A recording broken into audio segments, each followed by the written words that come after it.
The governor is giving a slight increase in funding to education, but local educators are not smiling tonight. News Channel 5's Deb Lee is just back from the Cleveland School Board meeting, where a difficult job may have just been made a bit harder.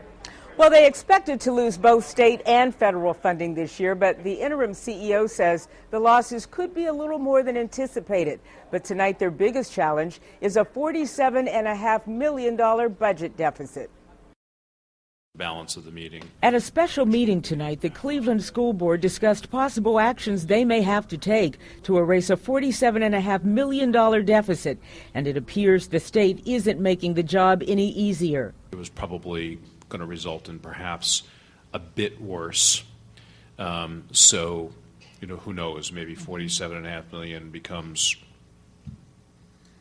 $50 million or something like that. Interim CEO Peter Raskin and his staff are still trying to absorb the massive budget document, but he doesn't see the news as good. Now, perhaps you're confused if you heard Governor Kasich's budget speech today. Basic state aid, K-12, slightly increases. Along with what appears to be a 1% increase in education funding are cuts brought on by the phasing out of the business inventory tax, money which went directly to schools. What's more, federal stimulus money's gone. Raskin will make specific budget balancing recommendations to the board next week, which are likely to include staff and salary reductions and more school closings. We'll do our very best to minimize the impact on students.